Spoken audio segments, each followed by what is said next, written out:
Warning, the following podcast may occasionally contain strong language and material that is not suitable for all ages. If you are easily offended, it is highly advised that you turn back now. However, if you're a degenerate, welcome, brethren. You've found your home.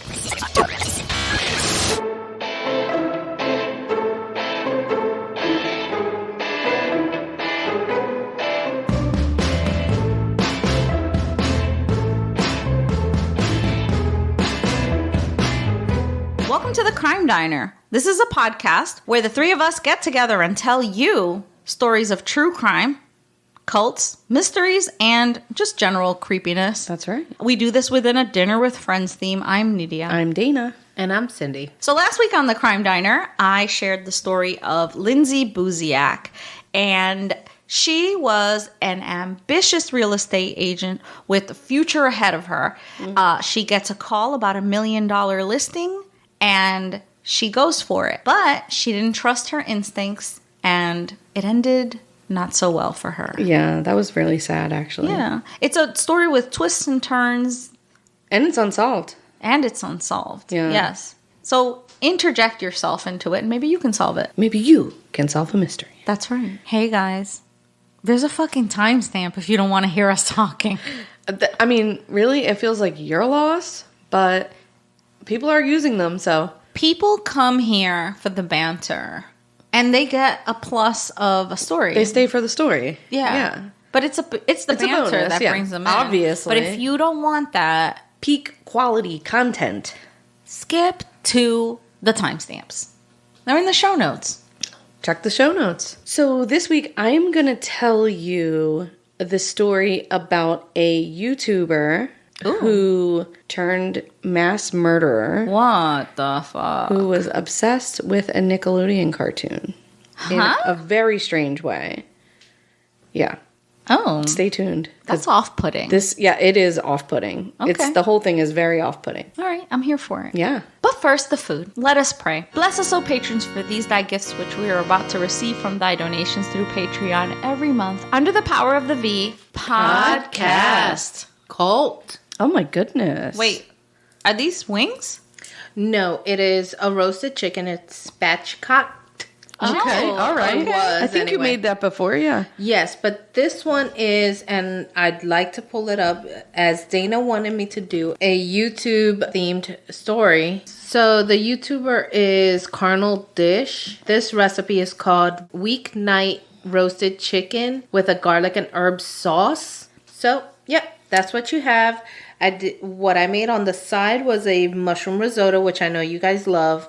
There's also a salad for you guys to feast on if you guys feel like eating salad. I'm choking on my own salivation. Very gross. This looks fantastic. I can't wait to get into it. You didn't make the dressing? Not this time. I am Get the fuck out of it. I'm flipping the That's table it. We're over. done with you. I'm You and your walking out. spatchcock chicken. You brought fucking wishbone.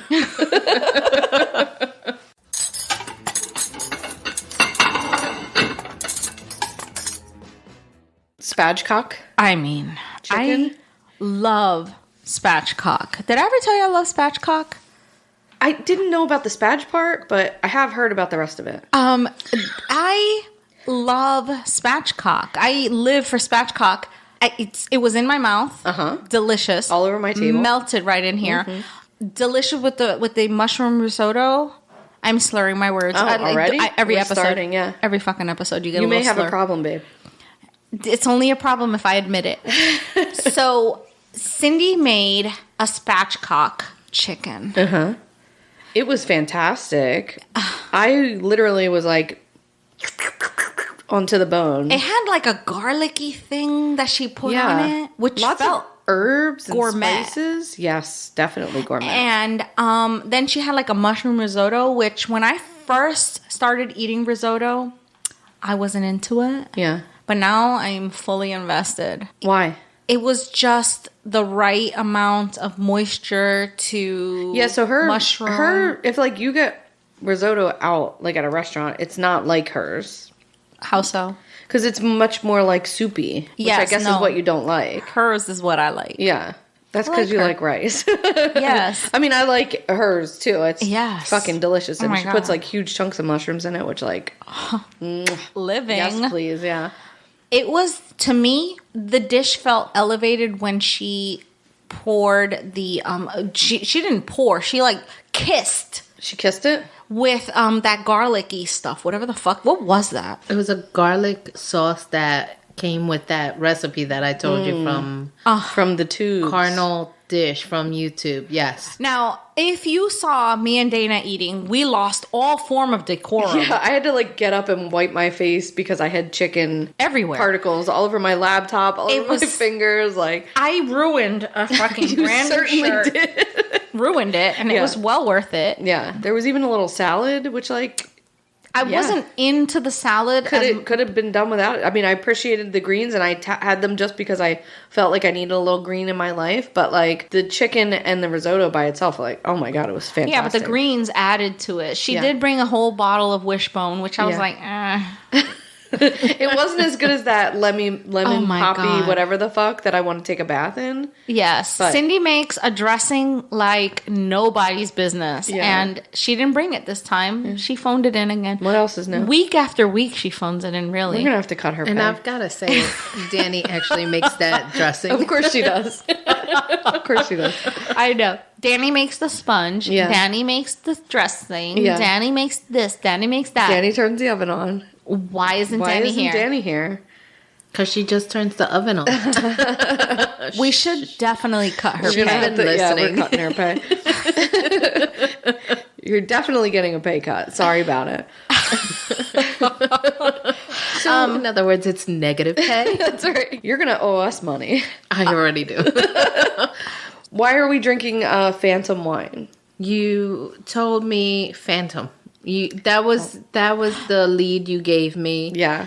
So because I was looking for YouTube drinks, and I'm like, there's so many. I need more guidance. Narrow it down. And then you said the word Phantom, and then I found some drinks with the word Phantom, but it also was a cream drink, and I was like, no. Ooh. Wait, why can't we do cream drinks?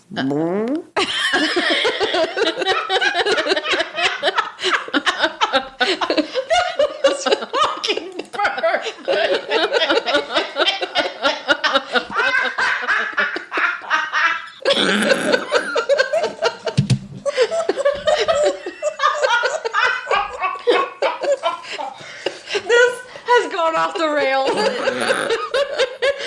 You took it off the rails. I'm so sorry. You asked and answered, my friend. No cream drinks. It would have been a cream drink that me and Nydia would have enjoyed because it's with the liqueur 43, and we basically used to drink that as kids. Yeah, literally with milk. Literally, like as an 8-year-old, I used to have liqueur 43. Oh my god, with milk, and yes, and basically that's kind of what Phantom was. But with another liqueur added to it, and I was like, "Yeah, I can't do that to our podcast." So we would never get anything done. No, the gas that would be erupting, I would just I'd have to leave. It would be the worst thing. Oh my just God. be the worst. I mean, in all fairness, I hold all of my farts till I get in the car. You're doing a great job. Cindy's doing really great. The up everybody's stomach and the burping and stuff. I mean, we can't help that. But this is a gastroenterologist. I mean, podcast. Like what did we expect? We have a fucking food podcast with like alcohol and it's gastronomical. It is. I mean, truly. Right. So he is known as the Danny Phantom Killer. So that's why we have Phantom wine. Well, I love this wine. I could use some ice if I'm honest. It's enjoying it. Pretty dry. What is it anyway? It's just a red. It's just a red. God, pull it away from your eyes just enough to see it. We call it the Phantom, a ghostly figure that wanders the Bogle cellars at night. Fleeting glimpses of muddy work boots and blue jeans. Then gone. Does the Phantom really exist? Yes. Has it inspired us? Absolutely. Wild berry and black pepper are framed by the influence of oak with baking spices and a hint of toasty vanilla. I mean, I do like my oak. Yes. I mean, it's been so long since we've talked about oaky wine. Right. And peppery wine. And peppery wine. What the fuck? It says peppery. It is fucking... There is such a thing as peppery when it comes to talking about wine. Oh my God, it's on the bottle. Black pepper. Yes. Wild berries and black pepper. Motherfucker. I was right on the money the whole time. Oh my God. Anyway, you can download like an app or something, Okay. and then it makes this fun picture like come to life on the bottle. Wow. Very fun, very cool.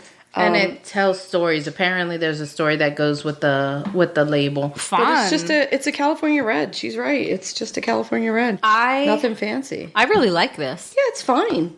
I could use some ice, but it's fine. I think I'll go get some during dessert. I really like this wine. I'm enjoying it. I'm going to get fucking what else is plastered. there? Yeah. I'm sorry. Sorry, not sorry. It's Bogle Winery's Phantom wine. That's what it's called. Yeah, it's fantastic. Go get it today. Not a sponsor.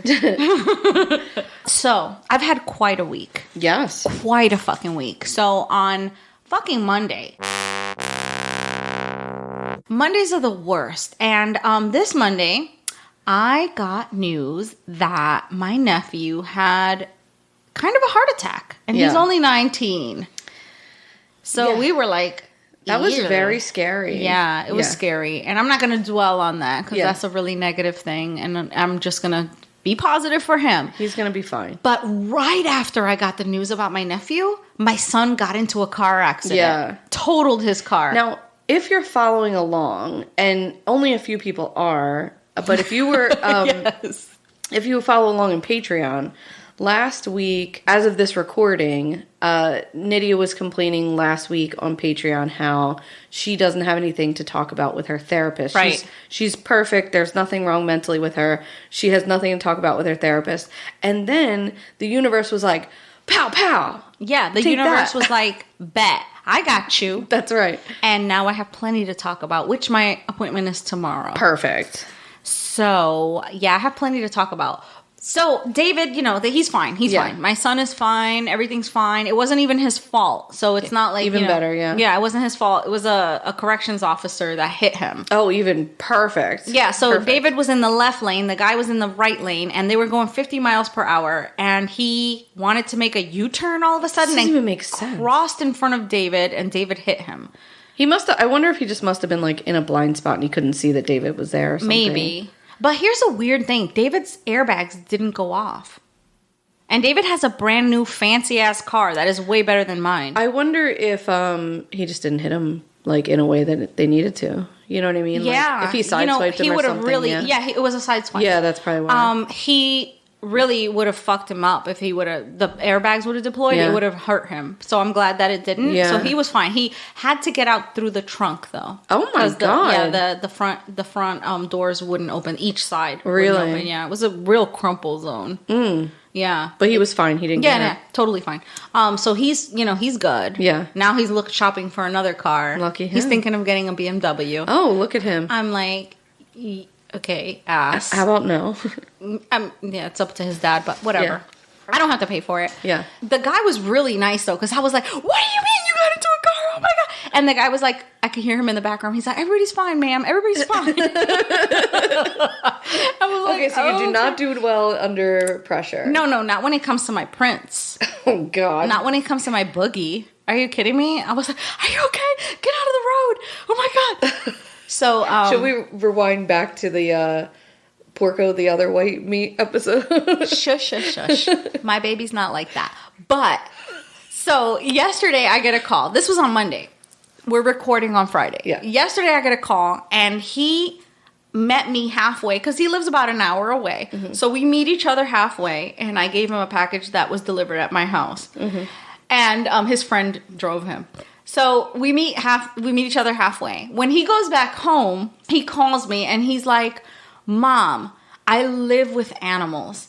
Okay, so David gets on the other boys that David lives with 4 other kids, right? Mm-hmm. In a house that David owns. So they had their bathrooms remodeled and David didn't like that the other guys weren't keeping their bathroom clean. Okay. So he was getting on them. And he did a group chat and he videoed their bathroom conditions. And they were like, this is how gross you guys are. And he did it on the group chat.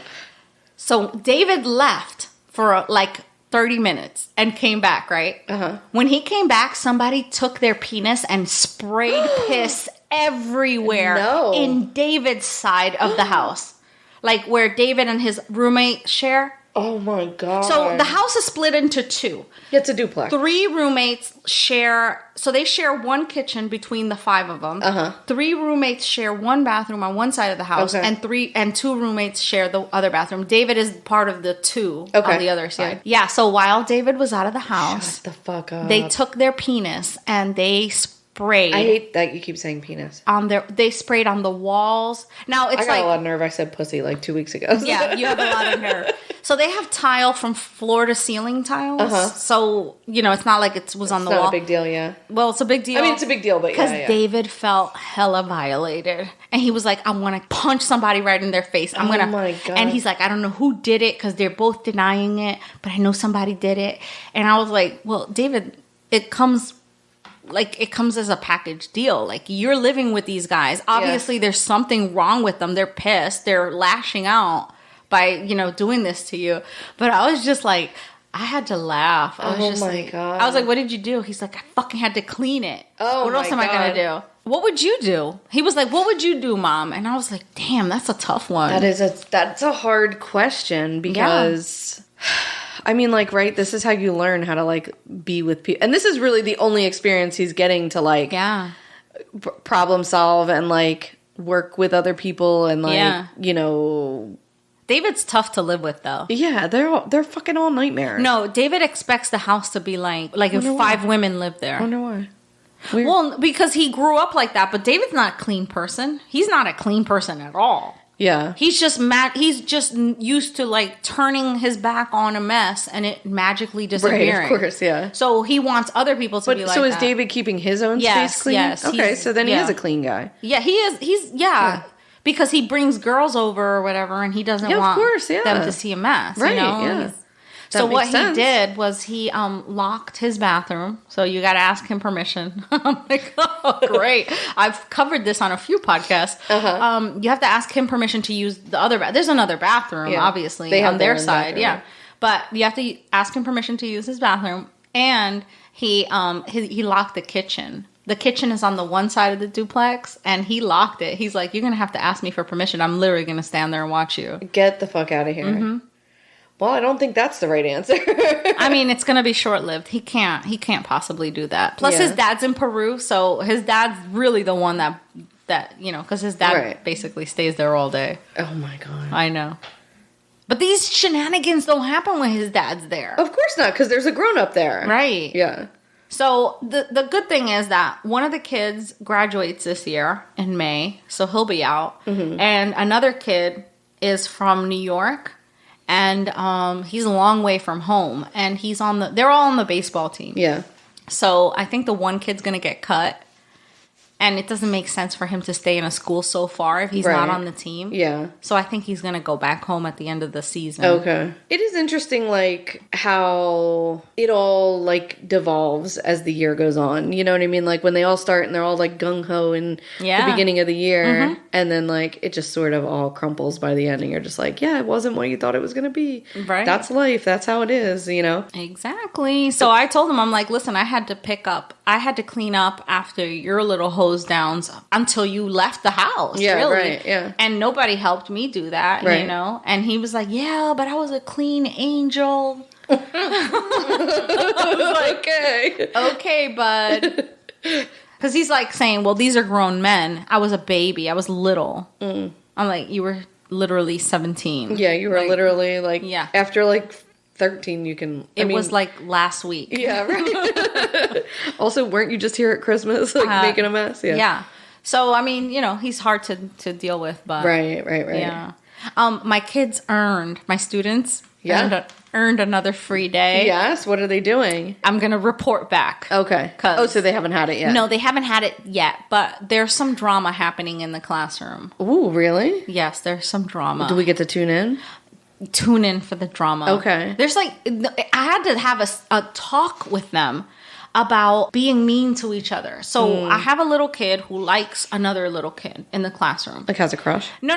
Like they want to be They're besties. friendly. Okay. But the little kid is hardly ever in school because he's dealing with cancer. So he's hardly ever in school. He doesn't know how to navigate social waters of middle school. Okay. And the one kid that he's gravitating towards, he thinks that that's his best friend. But he's like one of the most popular kids in the school. And he's a fucking 5th grader and we go up to 8th grade. Oh, shit.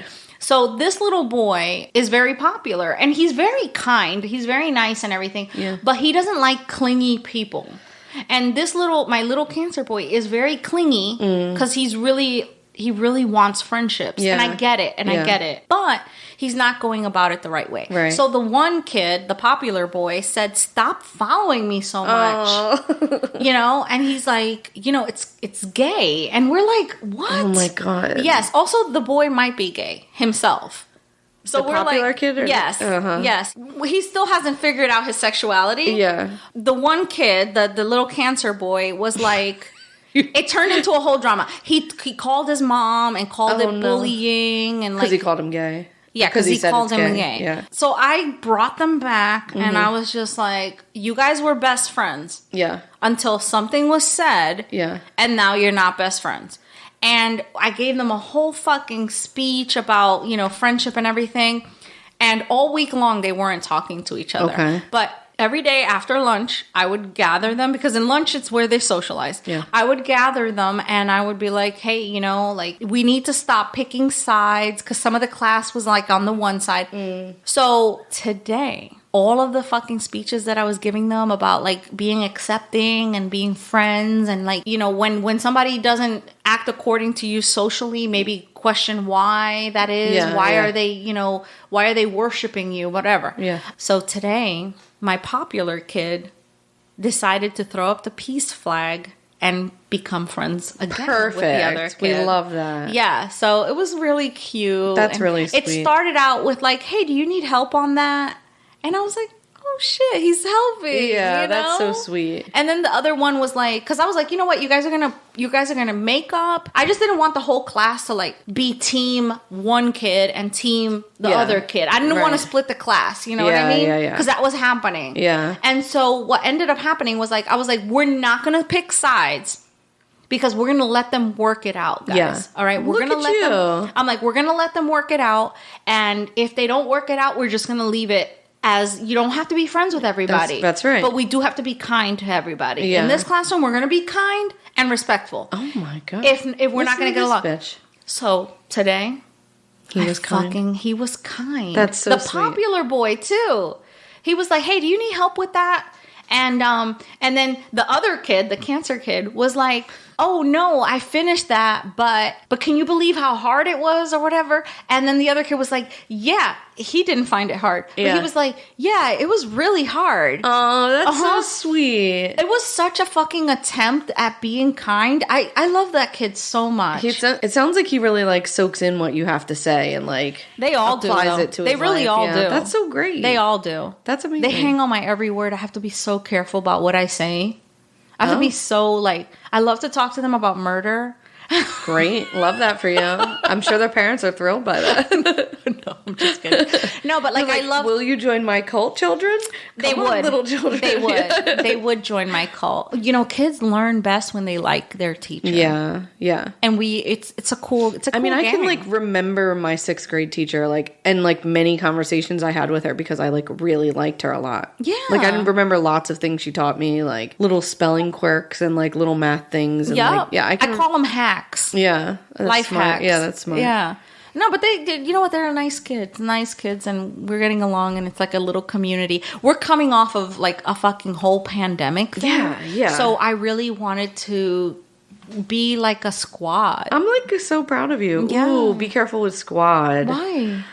We're going to talk about squads in my story today. Really? Yeah. No. Yeah, you don't want to be a squad. Squads are bad. Oh, shit. This squad is bad. Okay. Because I have a little poster in my classroom that says squad goals. Oh, okay. Well, I mean, maybe your squad is good. The squad from my story, not so much. Oh. Do you want to have dessert so I can tell you about it? All right, let's do it. Cream puffs? Cream puffs. Cream puffs? Yes, I love it. I don't know that I've really ever had a cream puff. But you are a cream puff. That's true. This is from YouTube also, Natasha's Kitchen. And Okay. She's one of my favorite that I follow. Yeah. You live such a rich life. Yeah, right. Were they easy to make?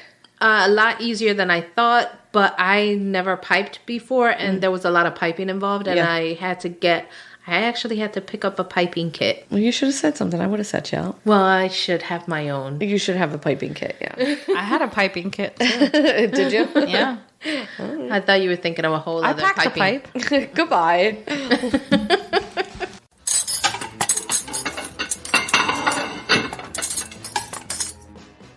Cream puff? How do you? Are you a cream puffy? Are you a puff girl? I'm a power puff, yes. Yeah, you're a power puff. I'm a power puff. This was delightful. I had 2 of them. I did too. I could bathe in that sauce. Wait, it's not sauce. Called It's- whipped cream. I was going to call it a cream sauce. Yeah, That was hence whipped. the name cream puff. Right. The cream in the puff part. See, I could bathe in that. Absolutely. I could put it on my face. It's kind of what I think when you think of like Double Dare from the 90s, and then when they like smash you in the face with a pie, that's Oh, like hell yeah. what I think that it would probably, the consistency and what it would taste like. Really, I always thought it was like shaving cream. Oh, I hope not, because I would be like, if it was that inside of that. I have a lot of mouth noises happening today, which is a part tequila, part Phantom wine, making Yes. me make lots of mouth noises, Yes. which is not generally my go-to, but here we are. Yes. But I like the cream puff. I prefer the one that had the hidden raspberry in it. yeah. Cindy found one for me, and because I felt cheated on the first one. Because you didn't pick up the one with I the didn't raspberry. pick up one with in a it. raspberry, and you had one, and I really didn't like that. It made me feel sad inside. She was jealous. I was a little. Those cream puffs were yes, ma'am. Yes, ma'am. Yes, please, and thank you. You did a great Also, job. I'm still hungry for spatchcock. You gonna have a spatchcock? Yeah, a little spatchy, a little cocky. Yes. I think that's a great idea. Delicious. The food was delightful, but what I'm enjoying the most is the Phantom. The Phantom wine, you into it? I'm into it. Now, I did add a ton of crushed ice, and I feel much better about it. Well, listen, And as you know, long as you're enjoying it. Yeah, we haven't had wine in a while, so this like takes us back to the WDST times. Right, when we way were back wine dining story time. when we were like married to wine. And you know what? It wasn't a bad marriage. It wasn't a bad marriage. We parted amicably. That's right. And I will be honest with you, you weren't as drunk through the I really was not. You have been, maybe you missed the wine dining story time. Maybe somewhere was within you. definitely more sober. We do sleep with him once in a while. Oh, okay. Fair. This is fair. Yeah, this is good. This is a nice setup. That's right. Do you have a story? I do. Do you want to hear it? I cannot wait.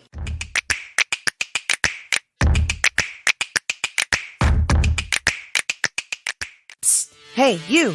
Want to get doomed? I'm Tessa. And I'm Nicole, and we have a spanking new podcast for your ear holes called Doom Generation. Listen in as 2 foul-mouthed biddies have an always casual, often comedic, What? I think we're funny. and sometimes chaotic conversation about the things that doomed us to be who we are today. Take a trip with us down nostalgia lane, and we'll try not to veer off the road. Available on Spotify and Apple Podcasts. Follow us on Instagram and Facebook at Doom Generation Pod and on Twitter at DoomGen Pod. Later, Doomers!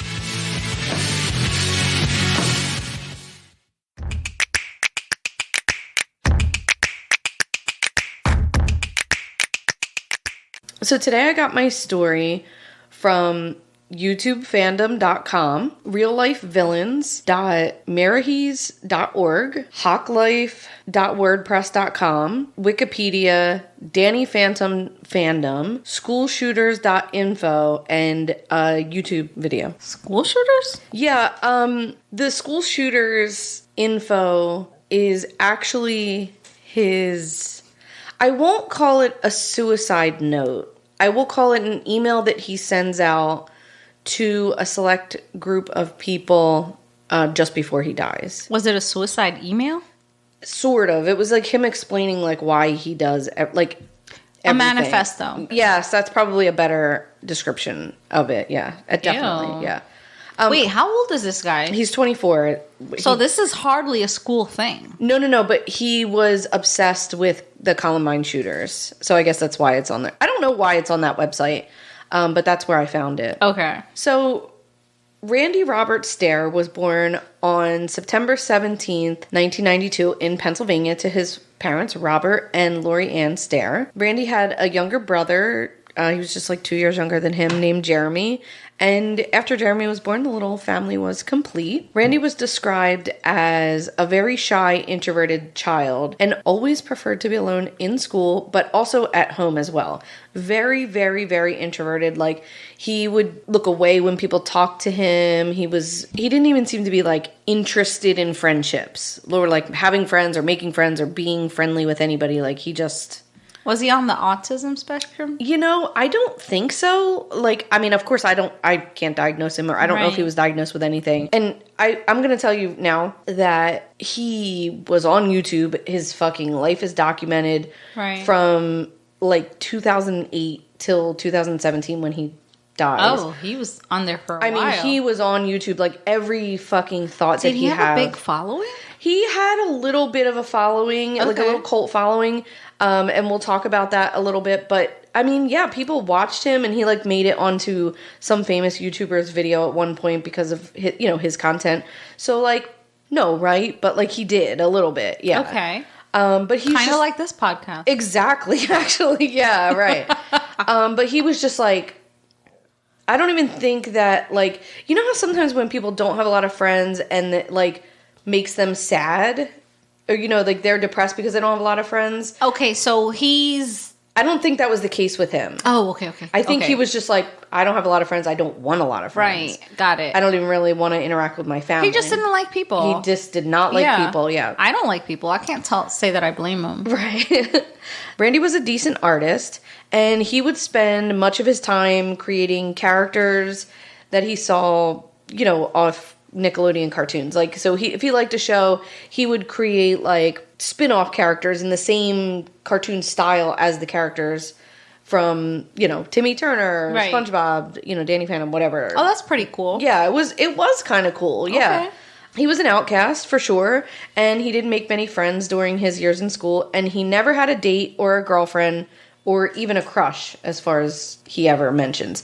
And not only was he like constantly recording himself on YouTube and making videos, but he also like journaled like through 5th grade, from 2nd grade to 5th grade, and then after high school. Like, so there's like many, we have all of this information because he left it behind.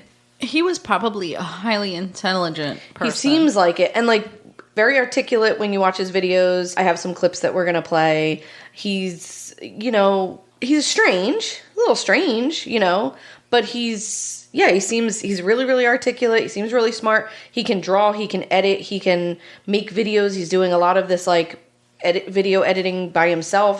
Doesn't seem like he really did a ton of schooling on it. So yeah, I mean, he's probably a highly intelligent person. And so when he was a student in school, he would like write papers that were like kind of violent but artistic. And I guess, to my understanding, like the school never contacted his parents to be like, this is kind of weird. Like they were just like, oh, kids go through this like emo phase, I guess. Yes, schools go through a lot of weird kids. I've had many kids that I'm like, Yeah, right. So this is one of those cases, and we will talk about it in the end, where the warning signs were there.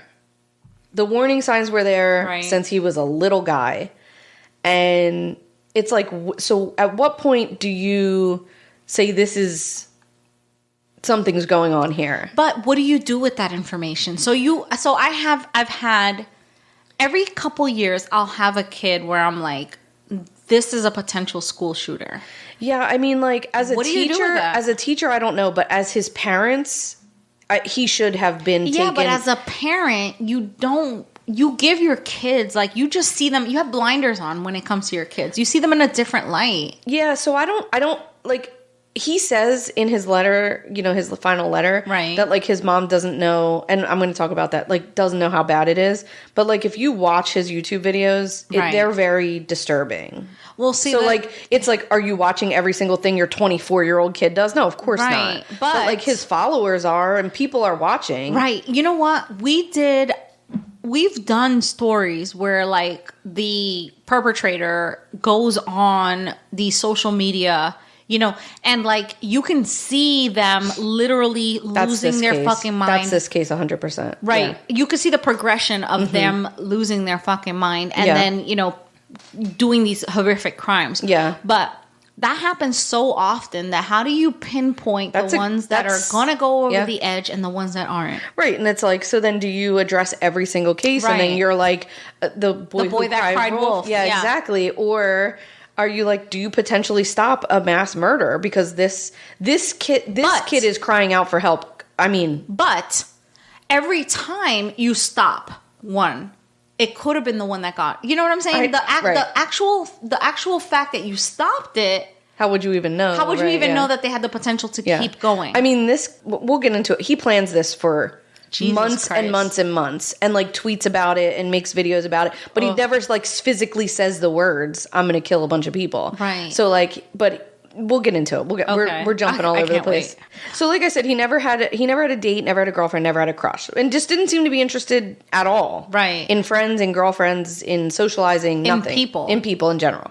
He was able to find some happiness on YouTube, where he would create animated and live action videos with characters that he made up. In June, with his own art. Yeah, so yes and no, and he does eventually start to animate, but like it starts out, and I'm gonna describe them to you, but like. Him and these two little characters, they were like stuffed animals. I'm going to tell you about them. Oh, like puppetry? Yeah, kind of, yeah. Oh. Yes and no. It's like exactly what YouTube was like in 2008. Do you remember when the kids were small and they would watch that Annoying Orange? Do you remember that? Yeah. It's like that. Very fucking annoying. But like the kids liked that shit. Right. They did. So he starts his own YouTube channel in 2008.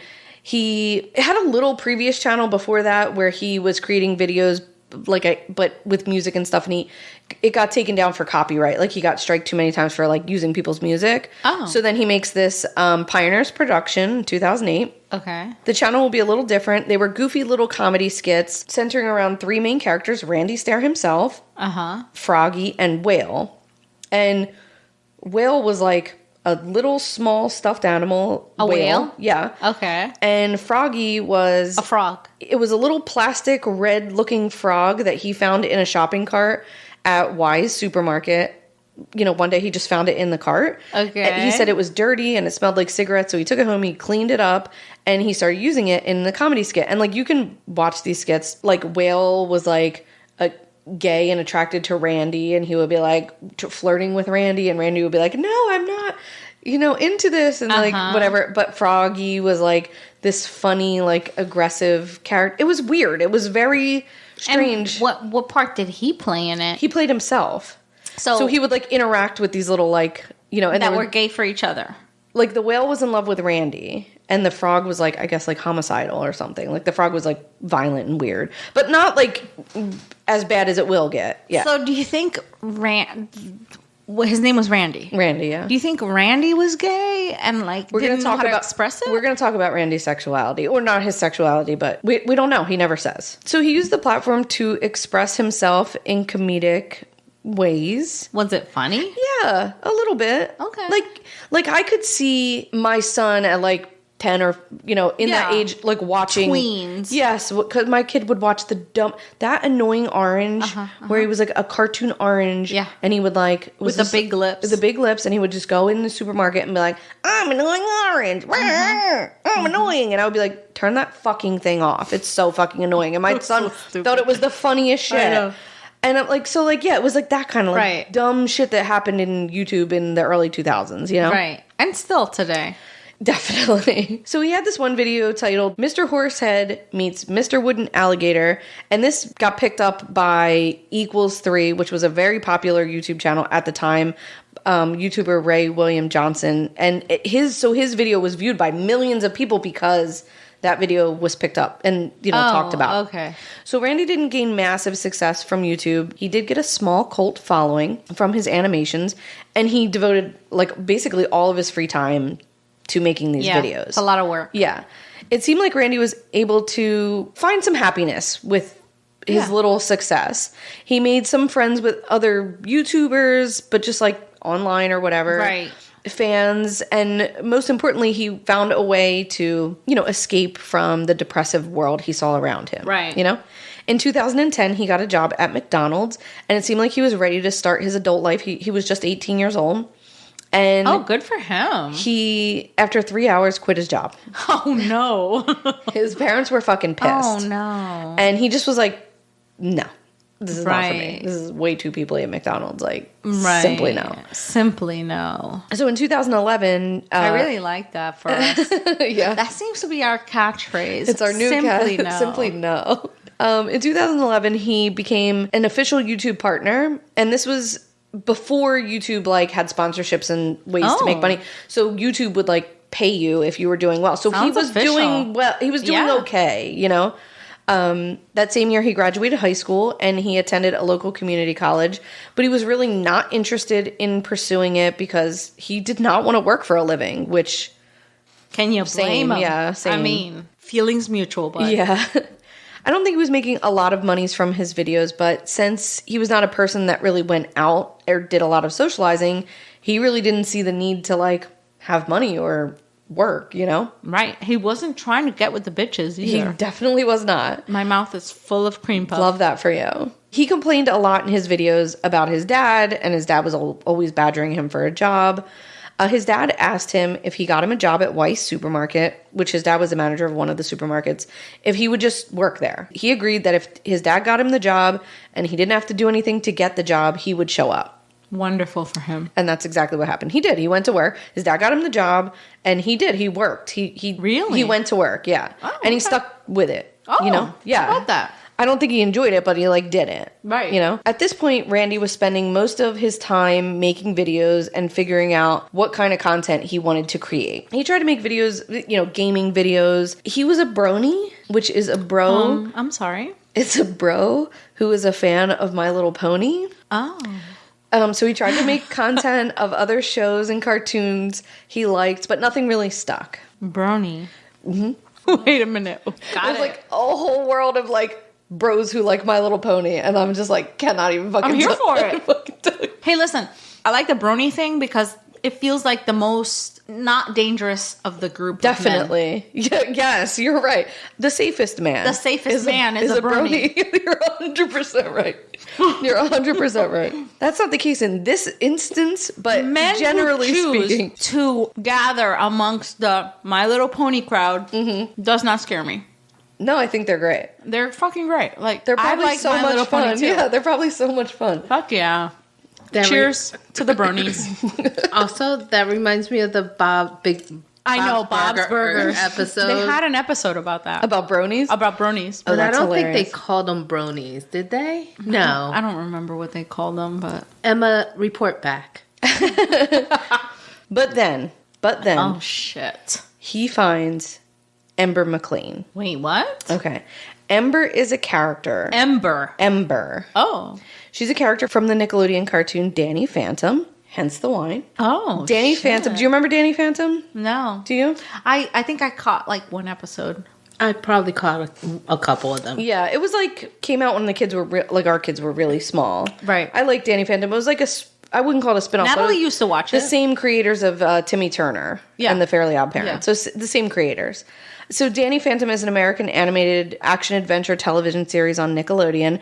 The series follows Danny Fenton, a teenage boy who, after an accident with an unpredictable portal between the human world and the ghost zone, becomes a human-ghost hybrid. He takes on the task of saving his town and the world from subsequent ghost attacks using a variety of evolving supernatural powers. Okay.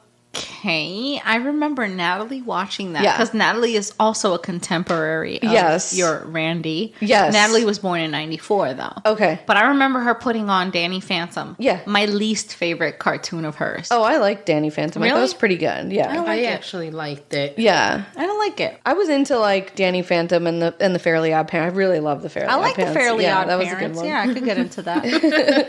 And I'm laughing because me, Danny, and a friend of ours dressed up as the Fairly Odd Parents for a Halloween one year. It was pretty good. It was excellent. It was actually. pretty good, yeah. You should post pictures of that on the Facebook or on the social medias, I should say. So according to the directors of the show, before she died, Ember was an unpopular high school girl who strongly dreamed of becoming a rock star. One day, a boy asked her out to the movies, and she waited all night for him to show up, saying, he's just running late. When the morning came and he didn't show up, Ember gave up on her waiting and went home. She was so exhausted that she fell asleep and didn't wake up when her house mysteriously caught on fire. She died in the flames, which possibly gave her the name Ember, and her song Remember is possibly based on the events prior to her death. I looked up the song Remember. It's actually really good. It's like really cute.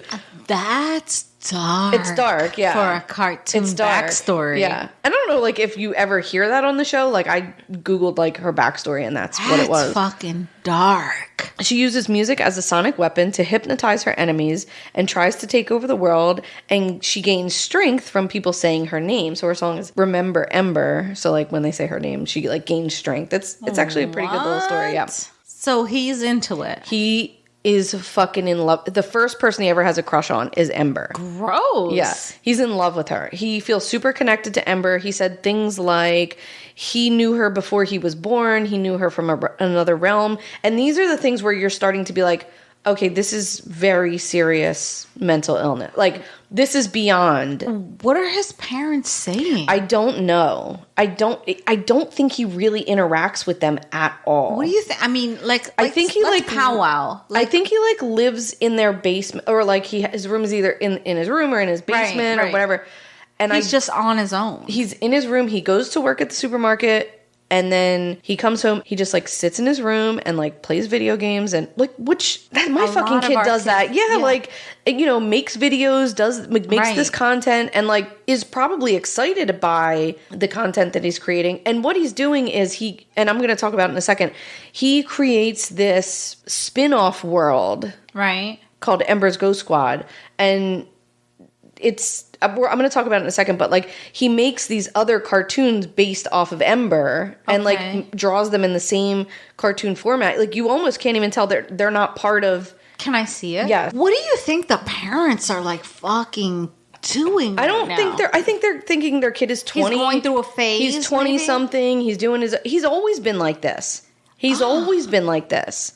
And their other son is just like, you know, I don't even know what he's like, but like he seems like regular run of the mill. Yeah, just like a regular like 20-something-year-old that, you know, he's going to school. So that's his thing. That's Ember's Ghost Squad. And like if you look up Ember, it looks just like her. Right. I mean, it looks just like Danny Phantom. Oh, wow. That's her from the regular show. So it's like basically the same. Right. And he like creates this whole world. But anyway, I'm going to play you a little clip of him talking about Ember. Okay. I just kept looking at her, and it's like she got it. She understood me. I understood her. We had feelings for each other. And it was way more than just a simple connection.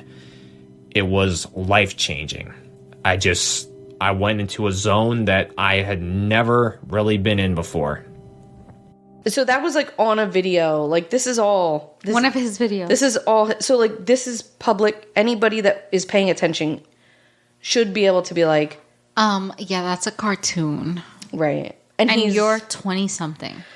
Yeah, so he's probably like 18, 19, 20, like in that pocket, certainly. Got it. Yeah, because I don't know exactly how long he was like in love with her. He's like got like posters of her on his walls. In love with a cartoon. Yeah, like, I mean, it's like a spiritual connection. Like, the way he describes it is like... Oh, he was so mentally ill. He's very... I mean, this is beyond. Oh. Like, this is beyond. This is not like... You know, when initially, like, I had...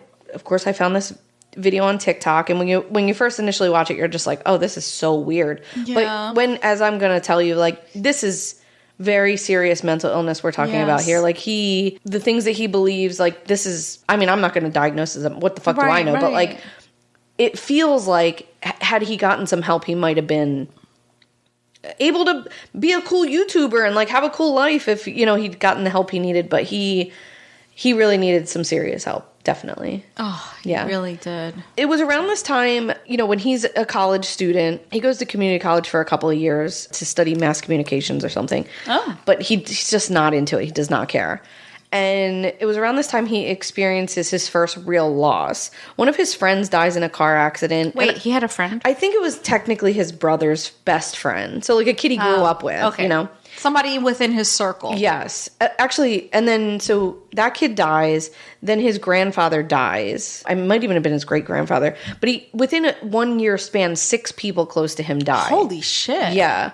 And then he gets into a car accident, he's uninjured, and then his little brother gets into a car accident, and he's just like rocked by death. And becomes obsessed with death and dying, what happens after you die, what does it feel like to die, why do people die, it's all he thinks about. I can relate, bud. It's all he thinks about. I can relate. Yeah. And then, you know, he has this ghost squad, this show about death. Right.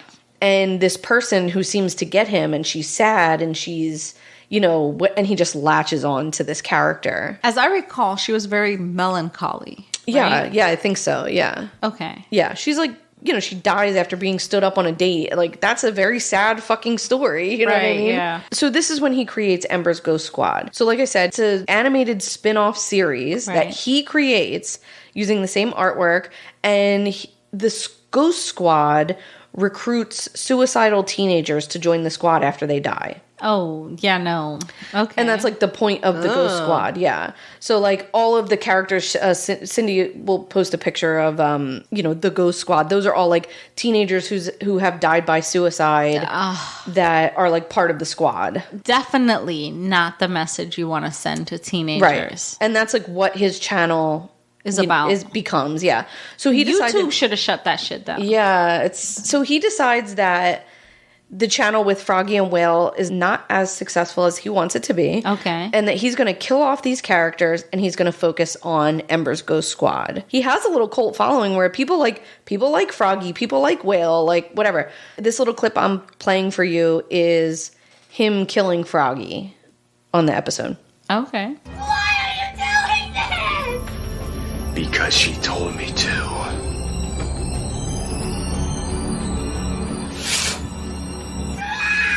So when she says because she told me to, the camera pans off and Ember's like standing. He like animates Ember standing in the doorway, like watching him like complete the act that she told him to do. Ew. It's pretty wild. After he kills Froggy and then he kills Whale, he takes these characters that he's made a whole channel out of and puts them in a box and sets the box on fire in his yard. He also pretends at this point to kill himself, so every character from the YouTube channel is dead. So, you know, that channel is now dead, and now he's going to move on to EGS, Ember's Ghost Squad.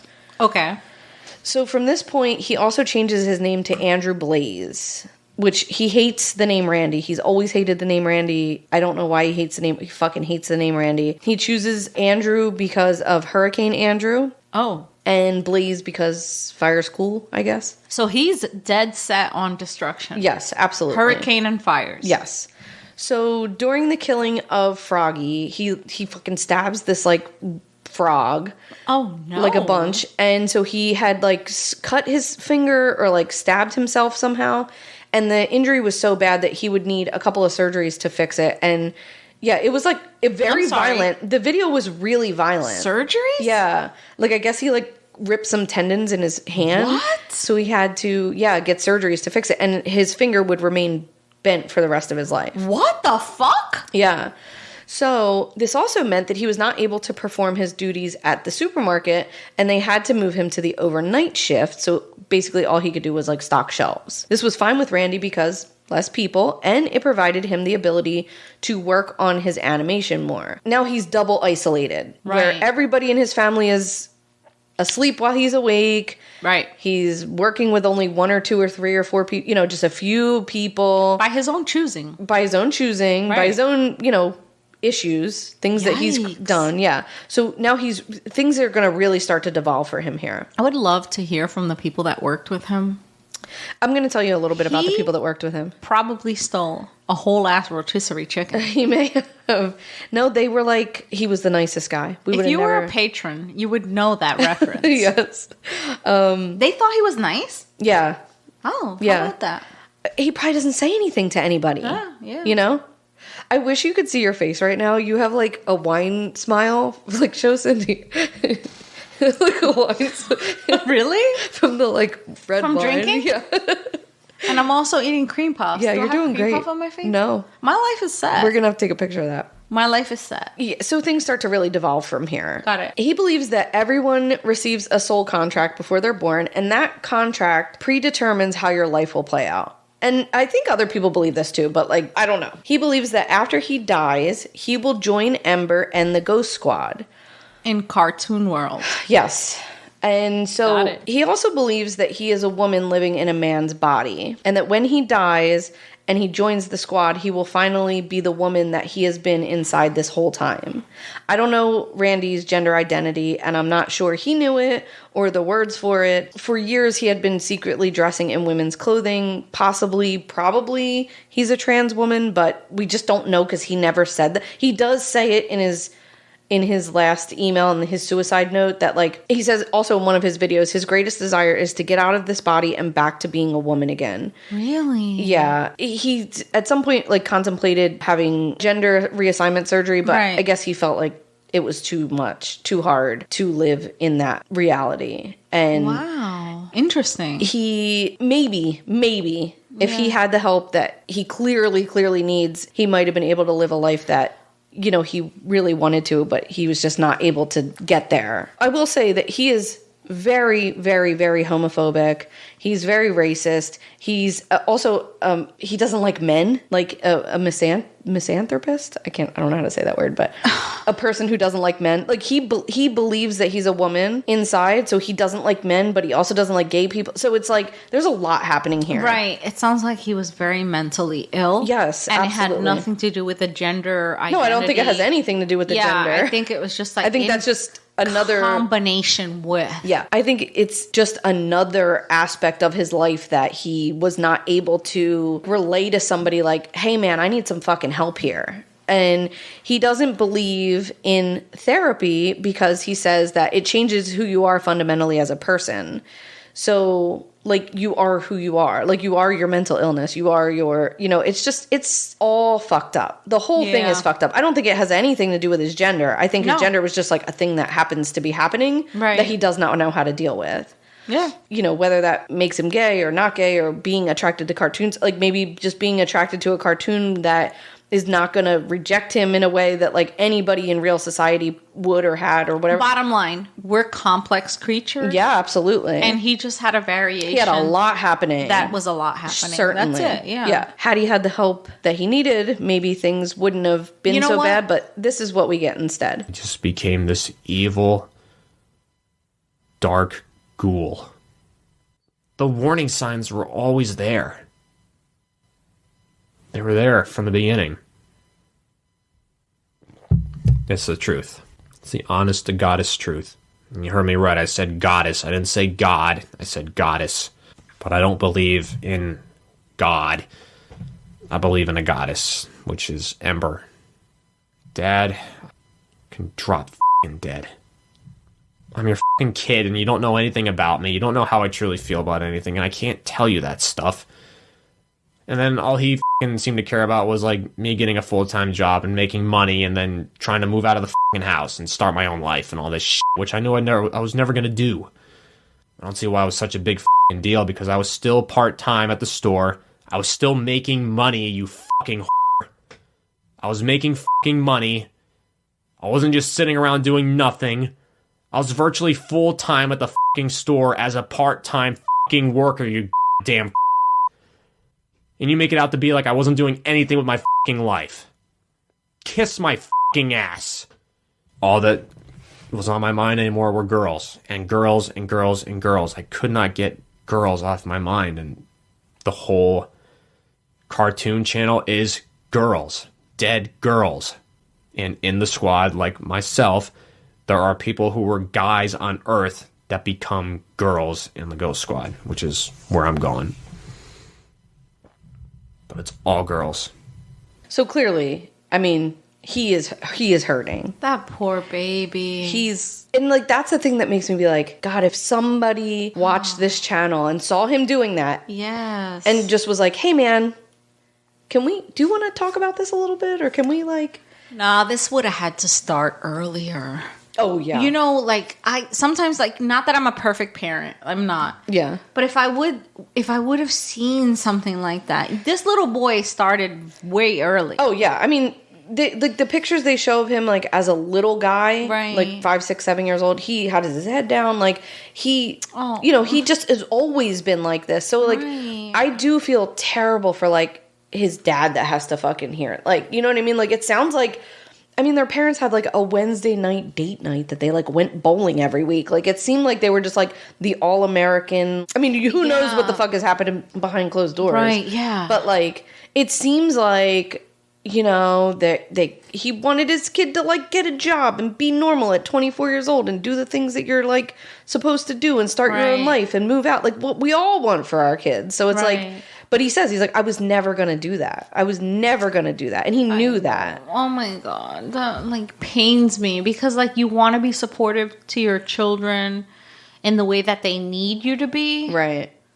But it's hard. Some kids aren't going to follow the norm. Yeah. You know what I mean? Yeah. It's hard. Yeah, he was not going to. I mean, he said, I was not going to do that. Right. But he was trying. He was, like, there. He was doing the thing that his dad wanted him to. Yeah. Oh, this breaks my heart. He makes Twitter accounts for all the characters in EGS. Right. So he would, like, tweet himself, like his own Twitter. Right. And he'd be like, I had a hard day. And then he would, like, tweet as Ember and be like, I'm so sorry, babe. And then he'd be like, tweet back to her and be like, okay. It means so much to me that you... And it was like, I mean, this is, like, on full display for the world that he is, like, having conversations with himself. People were here for it. Yes. I mean, he had, like, followers and, like, people, you know, but that's, like, you know, to me, if, like, you took that person and took them to a therapist, right, they would probably be like, I think we need to have you come sleep here for some nights in a row.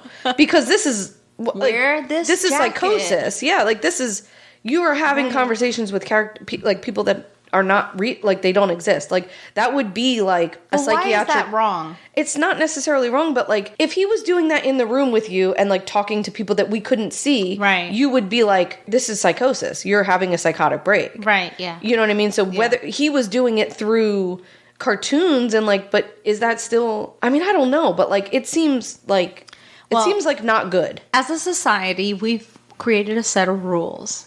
And he's breaking them. And so he doesn't fit in our society. I don't know. I think it's the more fact than that that he committed a crime. But that's the thing, is like, when you get to the point where you think, when I die, right, I'm going to go to live in this ghost world. Right. So now I have to die. Like, that's where it becomes like more than societal rules. It's dangerous. Right, yeah. You know, it's dangerous to him. Right. It's dangerous to him. Right. So it's scary that like he's spiraling this way. Nobody's stepping in. Nobody's saying anything. It is, you know, seems like a breakdown for sure. It seems like his family has been like, yeah, goodbye. Yeah, they're probably like, shut up about this already. You know, like, he's probably annoying as shit. Yeah, it's probably all he talks about. So he's having a breakdown, right? Like, clearly, like, he is interacting with characters that are not there, and he knows that when he dies, he's going to move on to this ghost squad plane, and he's going to live with Ember and Mackenzie, which is a character that he creates. That Mackenzie is actually, so Ember's the queen, Mackenzie is his baby. Mackenzie is his, like, love, that his, like, soulmate that he created. Yeah. So Ember's, like, the queen. He idolizes her. She's the goddess. Okay. Mackenzie is, like, his soulmate, his lover, his whatever. Oh. So he knows that now he has to die. Like, that he has to die so he can get to the ghost squad. He's never going to be what his parents want him to be. He's never going to be popular on YouTube. He's never going to be, you know, whatever. So now he knows that he has to die. So this is where we are. Okay, so here's the deal. Got a 1983 quarter right here. You believe in fate? Here's the fate test. I'm gonna flip this 3 times. Or the best out of 3, rather. And if it's heads, I'll do it here. If it's tails, supermarket. I'm sorry, supermarket? Yeah. He has decided that he will be ending his life. If it's heads, he will kill himself at home. And if it's tails, he will go to the supermarket where he works and he will kill as many people as he can before he dies by suicide. And people were watching this. Yeah. Yeah, this is not this is months. This is 6 months before he I've never heard of this. dies. Yeah. That is a tails, folks. Tails. Which means there's going to be a loss of a human life besides my own. You know what's so eerie to me about that clip in general is like, and many of his videos that I watched, is like the birds are just chirping in the background. Those motherfucking it's so birds. sunny and beautiful outside. That fucking sun. How dare it? And it's just like, man, it's just like a fucking normal ass day. One of the last videos he posts before he dies is and there's many hours and hours of him sitting in his car just like talking and on these like beautiful sunny days. And he's like saying like, I'm gonna die. I'm gonna be dead. I'm gonna be literally dead in 1 week. And all I think about is death. And every 10 minutes I think about death, especially since I'm dying in 1 week.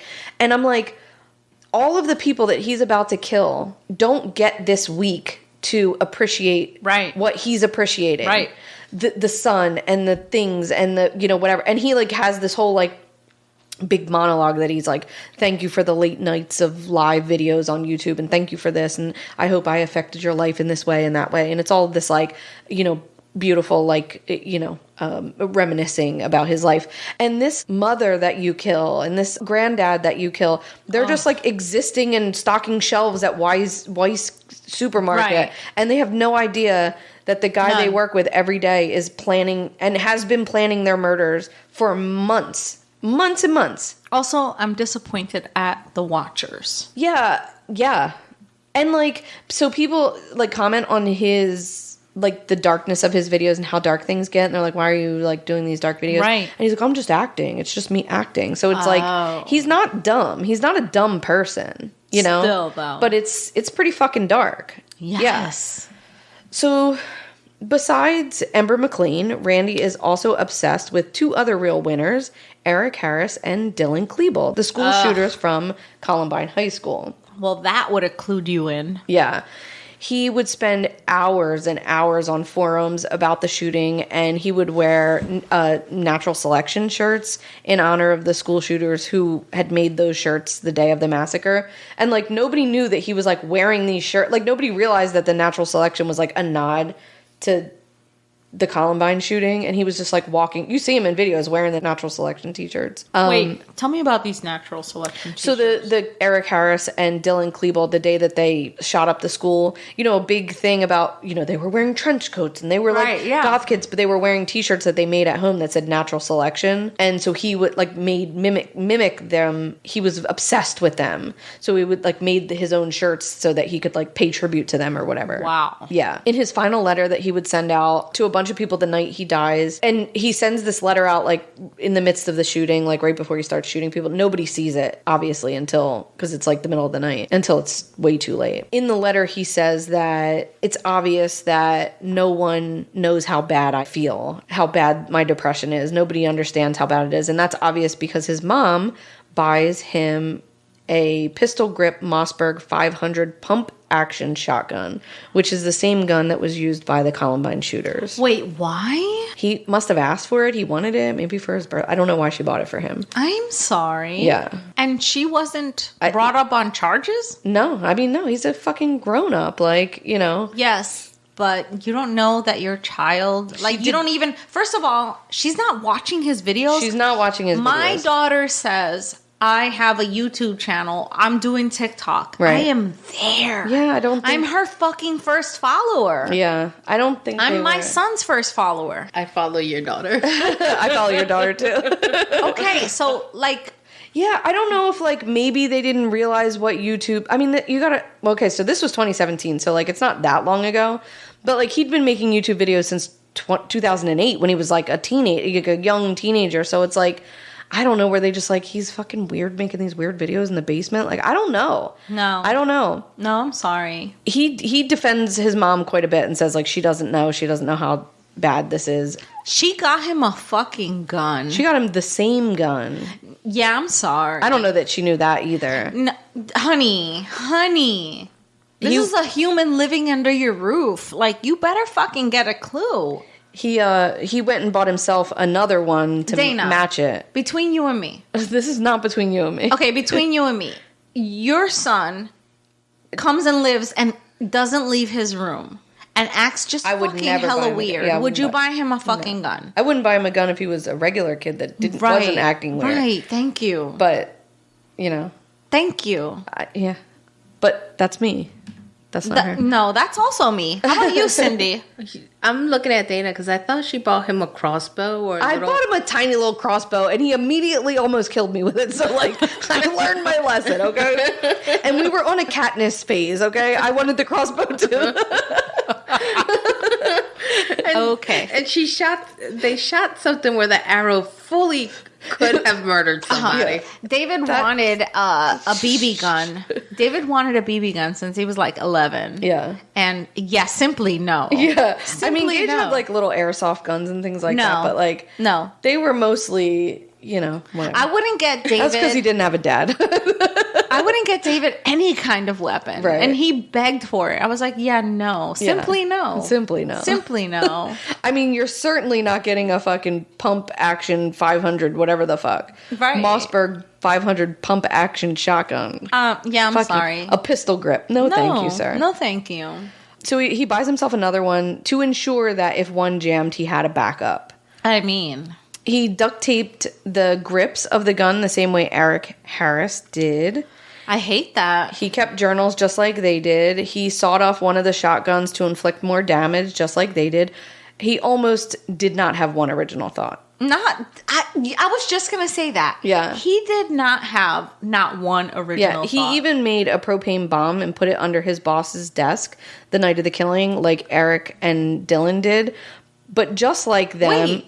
They did that? They put a bomb in the cafeteria, but ironically, just like the Columbine shooting, neither bomb went off in the shopping center or in the school. How about that? Because if that bomb had gone off in the Columbine shooting, like the way they had planned for it to do, it would have killed so many more kids. No. Yes, because it was right in the cafeteria and many kids were hiding there. So it would have killed so many of the kids. Oh, like they were trying to kill as many as they could. They were just the fucking worst. Yeah. He also named his two guns, just like the school shooters, Mackenzie and Rachel, after two of the characters from the Ghost Squad. Ugh. He wanted to make one last video to post to his YouTube before his death date. And initially, from the flip of the coin to the death date, it was about 6 months. In the end, he moved it up 2 months for whatever reason. I guess he was like anxious, I guess. Yeah. The final video was going to be Ember's Ghost Squad and him shooting up a fictional school. And he had asked some other YouTubers and animators. He'd like used some people to like do voiceovers for the girl characters, and he paid them over the years. And they did it. No. He asked a bunch of people, and they were like, no, we're not going to make a cartoon about shooting up a school. Simply no. And so like when you watch the video, I don't know if YouTube had taken it down. I only saw like a screenshot of it. It's like there's a credit before it starts that's like basically like, fuck all of you. I asked you for help and nobody would help me, and you guys, video is not as good as it could be because you guys, but my fans, you'll understand me. And like, so there were people that were like actively watching his videos, you know? Yeah. I really hate this story. Yeah. So he puts... I hate that this happened. Yeah, it's pretty bad. I hate that a lot of things that we talk about happened. Yeah. But I'm really drunk right now, yes, so I know. I hate that this happened. So weeks prior to the shooting, he starts cryptically tweeting from his account and many of the EGS character accounts referencing the shooting, the date, warning people what he was going to do, but they were so vague, like, you wouldn't have been able to, like, it was just like, if you think your body's strong enough on June 7th, you got another thing coming. Like, you wouldn't really know what that meant, but Really? like, he was like posting about it for weeks in advance. So at approximately 11 p.m. on June 7th, 2017, Randy arrived at Weiss Supermarkets for his overnight shift. Before performing his typical store duties, he starts blocking all the exits, including the emergency exits to the building. And his coworkers just like, don't pay attention to it. They all have headphones in. They're all just stocking the shelves. They're not noticing. It's overnight shift. Yeah. So they all like have their chores that they're going to be doing or their tasks or whatever. Right. And he's just like casually walking around the store, locking exits with keys, piling pallets in front of like the door that like.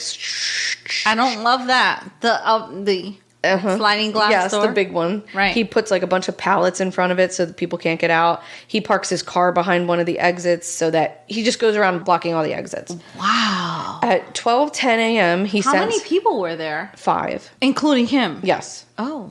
So at 12:10 a.m., he sends out links to multiple files and videos which detail his plans on his Twitter account and through email. The files were labeled journal, suicide tapes, and digital set. But he hadn't set them to go live yet? He had them all set up and he just sent them out right before he starts shooting everybody. Holy shit. Yeah.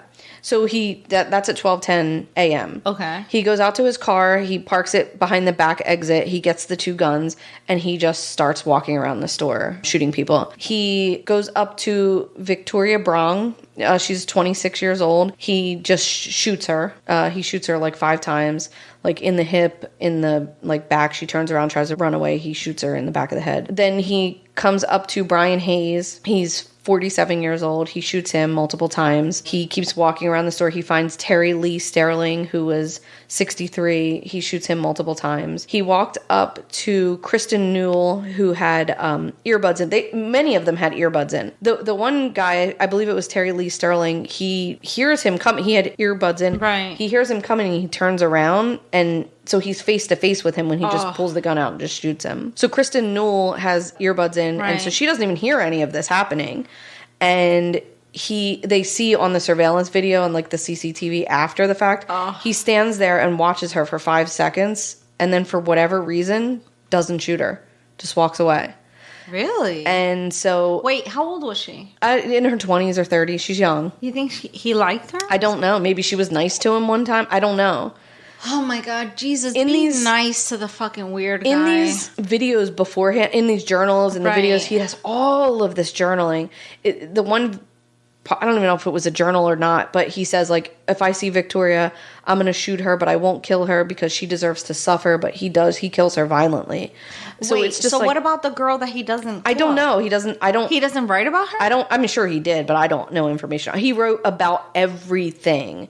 So I'm 100% sure he did. Damn it. I want to know what it was about her that she probably wants to know that too, you know? So after he kills the other coworkers, he just starts like going around the store just like shooting products, you know, like just products. Yeah, like shooting the store up, like shooting like end caps and shit like that, you know? Just like firing off the weapon. That's what she hears. She hears that. She pulls out her headphones. What the fuck? She runs because she's like, here's shooting. Right. She runs and sees Victoria's body. So she climbs into a storage cabinet, like a storage closet, and locks the door. And she calls the police. When Randy was done shooting, he walks over to the deli section. He sits down and he puts the shotgun in his mouth and he ends his own life. In the deli section. Yeah. The autopsy would later show that he had a lethal amount of Benadryl in his system, which... What? Wait, what? I don't know. Like a lethal amount. Like, if he didn't shoot himself, he probably would have overdosed on Benadryl, which is really fucking weird. How do you overdose I don't on know. Benadryl? He was also found wearing women's undergarments and makeup, which, given that he believed he was going to the Ghost Squad and would become a female, it makes sense that, you know, he would be wearing those things and wearing makeup. He was already like wearing like eyeliner and such because of Ember. Like she had really heavy eyeliner makeup. Of the 5 total employees that were working in the store that night, Kristen Newell is the only survivor. She would later go on to say that there was no way anyone would have known he was capable of doing what he did. He was always quiet, nice, and helpful. Victoria Brong was an assistant tag manager at the store. She was 25 years old. She was a caring, loving individual, and she left behind behind a young son, a baby, I think. Oh. With her high school sweetheart that she had like just married and her family. That makes my stomach hurt. Brian Hayes was a 47-year-old U.S. Navy veteran and night shift supervisor at the supermarket. He was a loving father and husband and son who would just like do anything for his family. Tara Lee Sterling was 63 years old, and he was described as an all-around great guy who left behind a son and a brother and 2 grandchildren. Randy thought that his massacre would push him into the fame that the Columbine shooters had. Right. And, you know, the fame that he did not find while he was alive, like Right. from his Right. YouTube channel or Yeah. whatever. Obviously, since, like you said, you've never heard this story, and like most, and this just happened in 2017, he does not have the infamy or notoriety that No. he like thought he would. He was overshadowed by news stories of the firing of James Comey, the FBI director. And that's what like topped the news pages the next day. Which I also don't know. Well, that was like when Trump was elected and Right, like all that yeah. fucking bullshit. And so that's why we don't know about it. Locally in Pennsylvania, this was a huge story, of course, but nationwide it did not get picked up like he thought it would, which is really sad. Not for him, but for the victims. You know, they don't really get the info that they should about their lives and what, you know, what mattered to them. This feels like, to me, again, I don't want to like diagnose him, but this feels like very severe, unchecked mental illness, just like existing in the world. And his videos and tweets were warning signs for years leading up to the shooting. And he just simply did not get the help that he needed. And that is the story of the Danny Phantom YouTube killer. Kind of has a vibe, kind of like what we have going on with this podcast. Which is what? Where it just won't cat. It just won't get picked up. It just won't get picked up. But he might even have had a little more success than us because he was getting paid. a little more, yeah, slightly more. Bro, that was insane. Yeah, it's tough. Why? I mean, in 2017, that was not that long ago. No, 2017 is like, there were tons of true crime podcasts. Why are we not saying this is unacceptably weird? What part of it? All of it. No, it's unacceptably weird. And like, right, like where do you point the finger? Where do you draw the line? Where do you say, okay, I got to call the officials? Right. And that's where do officials say this is enough to arrest, or you know what I'm saying? Not even arrest him. Like he should have probably been like institutionalized, at least like a 72-hour like PIP situation, like, or something. I don't know. Like, you know, I don't know, man. I've used PIP for people I've worked with before, and I've had the same person call me hours after PIP released them. Right. Yeah, because it wasn't. Well, like, and that's the thing is like everybody has rights, right? We all have rights. Right. But how do you know where PIP has worked? Right. You know what I mean? I mean, it probably has a million times. Yeah, a million times. Yeah. They haven't killed after that. They haven't killed after that. But you would never know. Yeah, you don't know what you prevent. What I'm saying? You can never know what you prevent. Yeah. Right. So it is like who should be stepping in here? Like how Gosh, damn it. Because like the fact of the matter is like doesn't seem like he was like making waves at home. You know, he's very angry and he's, you know, but it doesn't sound like he's making a ton of waves at home. He's not making any waves at work. He is going to work. He's like meeting the bare minimum of everything everybody wants of him. If they're not like actively watching his YouTube or actively like nobody's probably watching it because he's probably drives them all crazy talking about fucking cartoons and shit. They're probably like, this fucking kid, go away. Go play in the basement with your weird things. You know? But which is very easy to do. It's very, very easy to do. If your son was obsessed with a weird cartoon, like what would you do? I don't know, because right when you have an artsy kid, like he is creating cool art. He is creating, like I would probably be like, that's so cool. Like that's so fun what you're doing, and like it seems mostly harmless. Got it. But in the fact that you are validating what he's doing, maybe you're not creating an issue. You know what I'm saying? The fact maybe he needed validation. Right, yeah. Maybe he needed support for what he found, the weird things that he found. So what I'm saying is, if you're supporting this weird kid, you know, your kid is artsy. Let's call him artsy, not weird. Yeah. So, okay, and you're like, oh my God, that's so cool. Like, let's be a part of it. Maybe he wasn't getting that, right. Maybe he wasn't getting that. He felt isolated and he felt weird and he felt like, I'm not part of this. It really seems like, if you read the letter, I'll let you read it if you want. he seems like he didn't want them to be a part of his life. Like, he just didn't want any of them to be around him. It really seems like I don't know the length to which anybody tried to, right? But it really seems like he certainly didn't like his dad. I don't know why, besides his dad wanting him to get a job. Right. Again, we don't know what happened behind closed doors, but like, it really seems like even as a young kid, he didn't want to be bothered by his family at all. Like, he didn't want to, Right. It's sad. It's really sad. I'm reading a book. Uh-huh. And it's called The Deepest Well. Yeah. And it's about nature versus nurture. My favorite topic. And there was this study about rats that licked their pups. Okay. So rats that licked their pups had healthier pups. Okay. Rats that didn't lick their pups had not so healthy pups. Right. Their pups died earlier and, had less quality of life. So I'm thinking, if you're the type of parent, you have a weird pup and you lick your pup and you're supportive of your pup is less likely to shoot up a supermarket. Right. Yeah, I think that's probably a fair assessment. I'm just saying. Yeah, but I mean, like, we just don't know. We don't know. Maybe she licked him.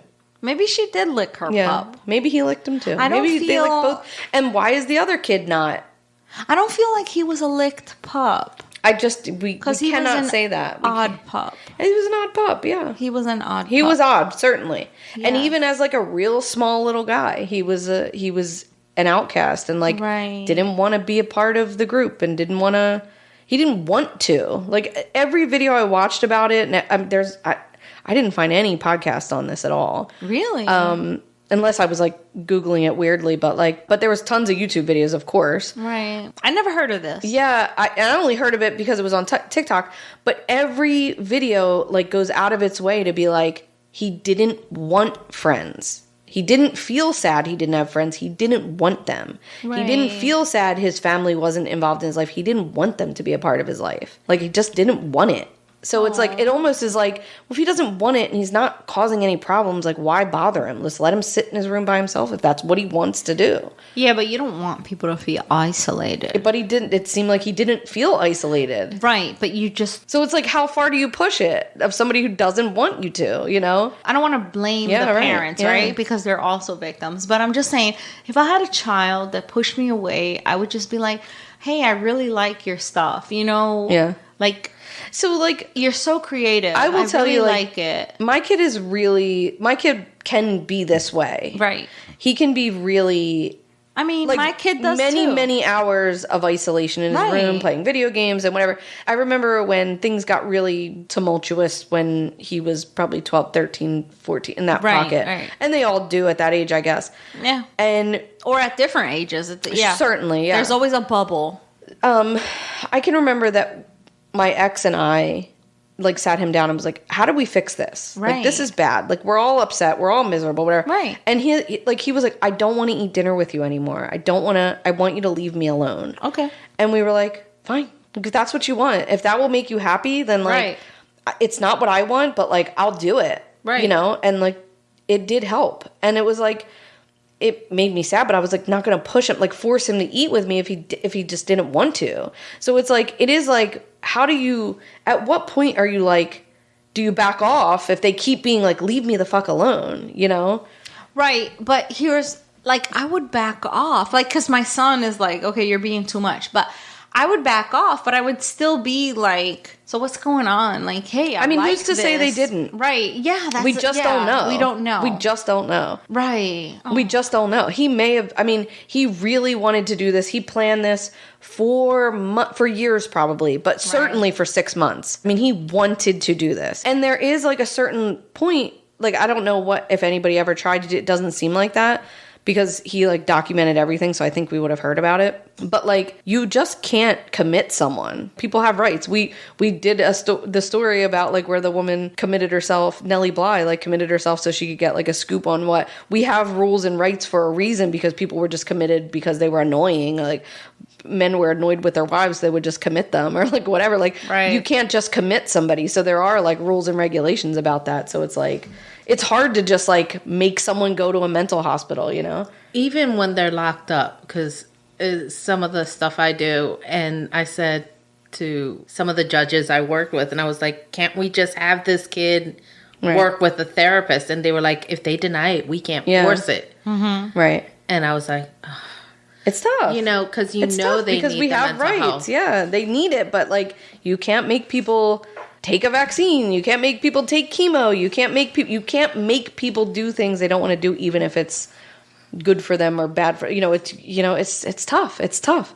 Right. It's where it gets scary is like, yes, we don't want people to die by suicide. We don't want that. No. But where now we have somebody who now took 3 other people's lives. Right. So that's the part where it's like, fuck, man. How do we prevent this from happening? And like this is just the 3 of us talking out of our ass, right? Like we can go around and around and around in circles. It's so fucking sad. I'm sorry that he felt like he wasn't supported enough to... I don't know that that's true. We don't know anything because other than what he's probably said, which it comes solely from his own perspective. Right. We don't know what the parents' perspective is because I don't think it's... you don't hear a ton of anything from them. And his perspective is just he's angry. He's just an angry guy that like is angry about the world and he's angry about life and he's just violent and wants to talk about violence and is obsessed with death because he had so much death around him and he's confused by death and he's scared of death or I don't know. It's unchecked mental absolutely illness. Really it absolutely is. And that's it for us, right? Yeah, that's it for me unless you have anything else you want to talk about. No. How was 3rd grade? Did you have a good time in 3rd grade? You feel third good? grade? Yeah, you like what that? Does 3rd grade have to do with anything? I had a Mrs. Inglesi. Oh. Was my 3rd grade teacher. My 3rd grade teacher was Mrs. Dingler. She was Dingler. I love that for her. Wow. Yeah, Mrs. Inglesi was the most useless teacher. Yeah. I was kidding. I don't care how 3rd grade. So that's been it for us. Yeah, man. I suggest that you subscribe so you don't miss out. We have all next week it'll be my turn. Yeah. I tend to have a more gruesome story. Yeah. Although Dana, I do appreciate this story. It was real nail this biter. This was gross, yeah. It was gross, as always. But I will probably come with a grosser story. I love that for you. So write a review. If you like this, do that. We would appreciate a review. Please and thank you. Share with someone that also is as morbid as you are. Yes, please. We have over 100 episodes for you to binge on. Fold your laundry. Organize your garage. That's right. Clean out your neighbor's shed. Whatever it is. How about you mow the lawn and listen to a few of these episodes, great idea. Right? There's plenty of them. And once you get through all of those episodes, if you still want more, we're also on Patreon. We have a bunch of shit there. Yeah, go check out Patreon. Go check us out there. At the very basic level, we're $2, and you can go up from there if you can afford it. Obviously, not everybody can afford it. God. Only the elite few. That's right. I mean, sorry, not sorry. You have to be on an income bracket. That's right. And you can connect with us on Facebook, Instagram, Twitter. I mean, all the social medias, really. Yeah. If you know a social media, we're out there. Check you out next week. Next week is my story. And remember, do not get taken to that second location. Fight it. Fight it. Oh my God, I'm going to kill you. Also, be good at hiding a body. Bye, bitches. Cheers. Are you okay? Jesus Christ.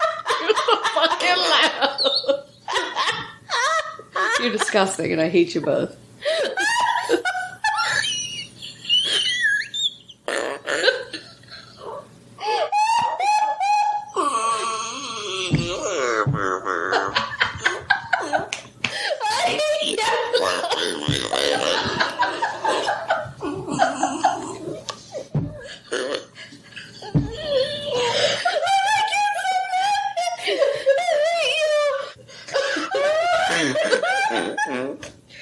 Oh God! I'm crying. Oh my God! And holding my peach, and I almost fucking peed myself.